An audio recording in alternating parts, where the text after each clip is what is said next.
Assalamualaikum warahmatullahi wabarakatuh. Saya Ade Yuniarti, saya mahasiswa PJJ PGRI UIN Syeber Syekh Nurjati Cirebon. Saya di sini akan mengemukakan jawaban saya terkait dengan soal UTS yang diberikan kepada Ibu dosen Nur Atikah MPD. Soal yang pertama yaitu seorang guru di SD negeri menemukan bahwa salah satu siswanya, Andi, itu sering tidak mengerjakan PR karena harus membantu orang tua berjualan di pasar.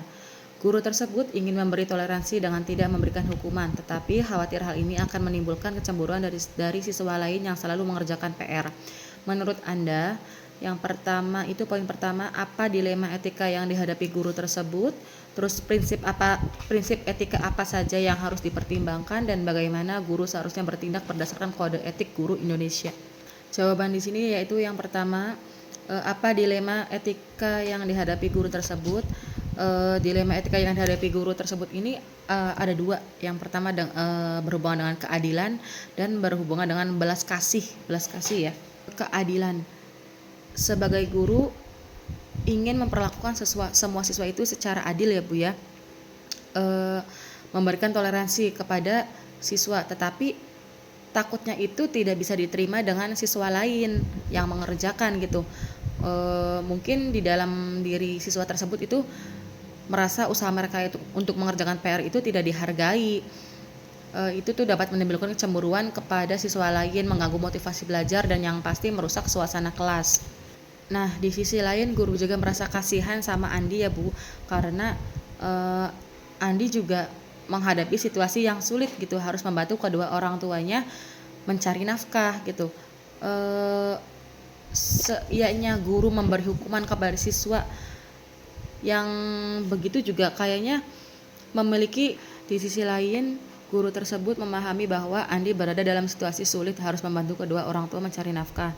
Memberi hukuman kepada siswa yang memiliki kendala di luar kendali pribadinya mungkin merasa tidak manusiawi dan tidak mendidik. Terus yang poin B, prinsip etika apa yang harus dipertimbangkan? Dalam situasi ini beberapa prinsip etika utama yang perlu dipertimbangkan oleh guru yaitu ada 3. Prinsip kepedulian, prinsip otonomi terbimbing, dan prinsip pendidikan sebagai proses kemanusiaan. Poin C, bagaimana guru seharusnya bertindak berdasarkan kode etik guru di Indonesia? Berdasarkan kode etik guru di Indonesia, guru seharusnya bertindak dengan adil, bijaksana, dan berlandaskan pada prinsip kemanusiaan, terutama dalam menghadapi kondisi khusus seperti yang dialami Andi. Berikut penjelasan yang dapat membantu guru mengambil tindakan tersebut. Di sini ada 3 tindakan, yaitu bersikap adil dan tidak diskriminatif, mengedepankan prinsip kemanusiaan, dan bersikap bijaksana dalam menegakkan kedisiplinan. Poin yang pertama, bersikap adil dan tidak diskriminatif, yaitu kode etik guru Indonesia menekankan bahwa guru bersikap adil dan tidak membedakan peserta didik atas dasar latar belakang sosial, ekonomi, agama, ras, atau kondisi pribadi lainnya. Maka guru perlu memahami bahwa Andi memiliki kendala yang tidak dialami siswa lain. Memberi perlakuan khusus bukanlah bentuk ketidakadilan, melainkan bentuk empati dan diferensiasi positif terhadap kebutuhan individu. Mengedepankan prinsip kemanusiaan, guru dituntut untuk menghormati martabat dan hak asasi peserta didik. Dalam kasus ini, Andi memiliki hak untuk mendapatkan pendidikan yang penuh makna tanpa dihukum secara kondisi sosial ekonominya. Hukuman justru dapat memperburuk semangat belajarnya. Poin yang ketiga yaitu bersikap bijaksana dalam menegakkan disiplin. Guru bisa menerapkan kebijakan fleksibel seperti memberi alternatif tugas yang bisa dikerjakan Andi di sekolah atau saat waktu luang. Berdialog dengan Andi untuk menemukan solusi yang terbaik yang tidak membebaninya. Terus menjelaskan kepada siswa lain bahwa setiap orang memiliki tantangan yang berbeda dan tugas guru adalah membantu semua anak agar tetap bisa belajar dengan baik. Kasus yang kedua yaitu seorang wali kelas menerima permintaan dari orang tua siswa untuk melihat hasil nilai seluruh siswa di kelasnya dengan alasan membandingkan kemajuan anaknya. Guru menolak karena merasa itu melanggar privasi siswa lain. Orang tua tersebut marah dan mengancam akan melaporkannya ke kepala sekolah. Nah, di sini ada 3 poin yang dipertanyakan. Yang pertama, analisislah tindakan guru tersebut dari sudut pandang etika profesi. Yang kedua, apakah konsekuensi jika guru mengabulkan permintaan orang tua? Dan yang ketiga, Bagaimana cara guru menjelaskan penolakan tersebut secara profesional? Tindakan guru yang menolak permintaan orang tua siswa untuk melihat nilai seluruh siswa adalah benar dan etis jika dilihat dari sudut pandang etika profesi guru, khususnya dalam konteks menjaga kerahasiaan dan privasi peserta didik. Berikut analisisnya berdasarkan Kode Etik Indonesia dan prinsip etika profesi. Yang pertama yaitu menjaga kerahasiaan informasi kepribadian siswa. Kode Etik Guru di Indonesia menegaskan bahwa guru memelihara dan melindungi kerahasiaan data pribadi peserta didik dan rekan sejawat. Artinya, nilai siswa adalah bagian dari data pribadi akademik yang tidak boleh disebarkan tanpa izin kecuali kepentingan profesional, misalkan evaluasi internal sekolah. Yang kedua, bersikap adil dan profesional. Nah, guru yang menolak permintaan tersebut menunjukkan bahwa integritas profesi, tidak tunduk pada tekanan dan ancaman. Keadilannya itu tidak memperlakukan data siswa secara berbeda karena permintaan individu tertentu. Prinsip ini menunjukkan bahwa guru menghargai hak semua peserta didik secara setara, tidak membiarkan tekanan eksternal mengganggu etika komunikasi dan penanganan konflik. Guru juga harus tetap menjaga sikap tenang, sopan, dan komunikatif saat menghadapi kemarahan dan ancaman. Poin yang kedua yaitu apa konsekuensi jika guru mengabulkan permintaan orang tua? Jika seorang guru mengabulkan permintaan orang tua untuk memperlihatkan nilai seluruh siswa, ada sejumlah konsekuensi serius, baik dari sisi etika, hukum maupun profesionalisme. Yang kedua, pelanggaran hak privasi siswa lain. Nilai akademik adalah data pribadi dan termasuk informasi rahasia yang hanya dapat diketahui oleh siswa yang bersangkutan, terus orang tua siswa tersebut dan pihak sekolah. Terus yang ketiga, dampak psikologis dan sosial pada siswa. Siswa yang nilainya dibuka ke publik dapat merasa dipermalukan jika nilai siswa itu rendah. Misalkan diumumkan nilai siswa yang paling rendah si A gitu. Itu tuh dapat mempermalukan siswa tersebut. Terus yang kedua itu ditekan oleh ekspektasi jika nilainya tinggi dan jadikan patokan. 4. Potensi pelanggaran hukum. Di Indonesia, prinsip perlindungan data pribadi diatur dalam Undang-Undang Nomor 27 Tahun 2022 tentang Perlindungan Data Pribadi UU PDP. Poin yang ketiga yaitu bagaimana cara guru menjelaskan penolakan tersebut secara profesional. Yang pertama diucapkan guru yaitu ucapan terima kasih ya, yang pastinya. Terima kasih Bapak Ibu atas perhatiannya dan kepeduliannya terhadap kemajuan belajar putra-putri Bapak atau Ibu. Itu merupakan hal yang sangat positif bagi kami dan kami tuh merasa sangat dihargai. Yang ketiga, mengajak diskusi. Jika Bapak Ibu merasa perlu berdiskusi lebih lanjut, saya sangat terbuka untuk melakukannya bersama kepala sekolah agar semuanya menjadi jelas dan transparan. Tujuan kami tentu sama, mendukung perkembangan belajar anak sebaik mungkin.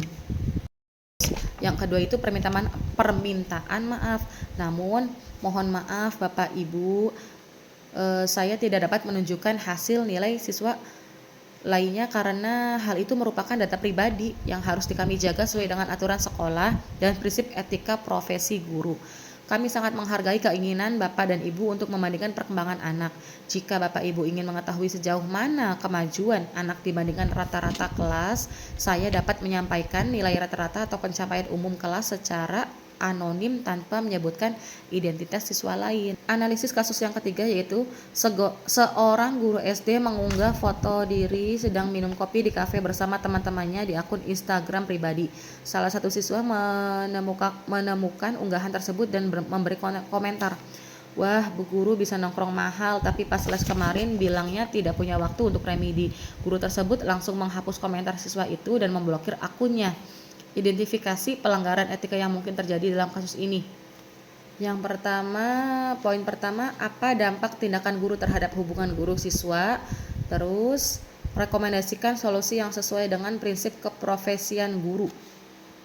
Yang pertama yaitu poin pertama, apa dampak tindakan guru terhadap hubungan guru dan siswa?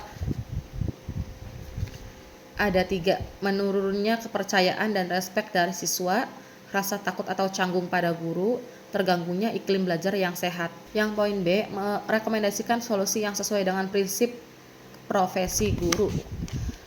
Yang pertama, menanggapi komentar dengan bijak dan edukatif. Guru sebaiknya tidak langsung menghapus atau memblokir komentar, tetapi menjawab dengan cara seperti ini. Terima kasih ya atas perhatian dan komentarnya. Waktu itu memang saya sedang ada urusan pribadi dan tidak bisa ditunda. Tapi Ibu akan usahakan jadwal remedi minggu depan. Semangat terus belajarnya ya. Terus yang kedua, refleksi diri dan penyesuaian etika bermedia sosial. Guru perlu menyadari batas antara kehidupan pribadi dan profesional. Guru terutama di media sosial yang bisa diakses publik, dan jika ingin menjaga privasi, guru bisa membuat akun tertutup atau private, memfilter pengikut, tidak menerima akun siswa, menghindari unggahan yang bisa menimbulkan kesalahpahaman. Yang ketiga, bangun komunikasi positif dan edukatif dengan siswa. Gunakan momen ini sebagai pembelajaran karakter. Dengan cara yang pertama, guru itu bahas di kelas tentang etika dalam berkomentar dan berpendapat di media sosial. Terus guru mengajak siswa berdiskusi tentang bagaimana bersikap santun dan dewasa di ruang digital. Kasus nomor 4 yaitu di sebuah sekolah inklusi, seorang guru cenderung lebih fokus pada siswa yang aktif dan cerdas, sementara siswa berkebutuhan khusus atau ABK jarang mendapat perhatian. Saat dikonfirmasi, guru tersebut beralasan bahwa ABK tidak akan mengikuti materi secara secepat siswa normal. Di sini ada 3 pertanyaan. Apa prinsip etika yang dilanggar guru tersebut? Bagaimana kode etik guru mengatur tentang keadilan dalam pembelajaran? Dan yang ketiga, jelaskan strategi yang bisa dilakukan sekolah untuk mencegah diskriminasi semacam ini. Yang pertama itu keadilan dan non-diskriminasi. Kode etik guru Indonesia menyatakan bahwa guru harus bersikap adil dan tidak membedakan peserta didik atas dasar latar belakang sosial, ekonomi, kondisi fisik, ataupun kemampuan belajar. Pelanggarannya, guru bersikap diskriminatif dengan mengabaikan siswa berkebutuhan khusus atau ABK dan hanya memfokuskan perhatian pada siswa yang dianggap normal atau cepat tangkap. Ini bertentangan dengan prinsip keadilan dan pendidikan. Prinsip yang kedua yaitu prinsip menghargai keberagaman dan potensi peserta didik. Guru memiliki kewajiban untuk menghormati harkat dan martabat serta mengembangkan potensi setiap siswa peserta didik tanpa terkecuali. Pelanggarannya yaitu dengan menyatakan bahwa ABK tidak bisa mengikuti. Guru merendahkan potensi mereka dan mengabaikan hak mereka untuk berkembang sesuai dengan kemampuan. Prinsip profesionalisme dan tanggung jawab moral. Sebagai tenaga profesional, guru seharusnya melaksanakan tugas pendidikan secara profesional dan bertanggung jawab terhadap semua peserta didik. Pelanggaran yang dilakukan dengan alasan ABK tidak bisa mengikuti, guru menunjukkan kurangnya komitmen terhadap tanggung jawab profesional dalam lingkungan inklusif di mana setiap anak berhak mendapatkan perhatian dan pembelajaran yang sesuai. Poin yang kedua yaitu bagaimana kode etik guru mengatur tentang keadilan pembelajaran. Di sini ada pasal tentang tanggung jawab peserta didik. Guru memperlakukan peserta didik secara adil dan tidak diskriminatif atas dasar pertimbangan jenis kelamin, agama, suku, kemampuan akademik, kondisi fisik, maupun latar belakang sosial ekonomi. Yaitu setiap siswa, termasuk anak berkebutuhan khusus, berhak mendapatkan kesempatan belajar yang setara meskipun dengan pendekatan yang berbeda sesuai dengan kebutuhan mereka. Prinsip profesionalisme dan mengajar. Guru wajib memberikan layanan pendidikan kepada semua peserta didik secara profesional, penuh tanggung jawab, dan berdasarkan asas keadilan dan kesetaraan. Maknanya, guru tidak boleh hanya memfokuskan diri pada siswa yang mudah diajar atau berprestasi tinggi, tapi harus berkomitmen pada pengembangan semua siswa, termasuk yang memiliki hambatan dalam belajar.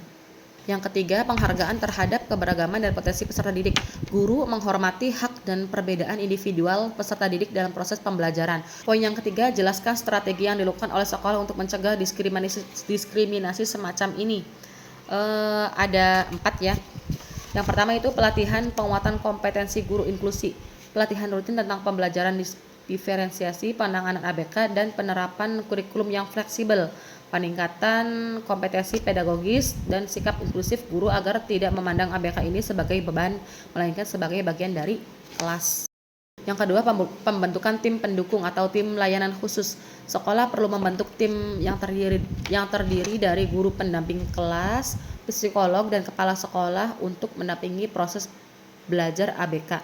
Tim ini bertugas membuat program pembelajaran individual untuk siswa ABK.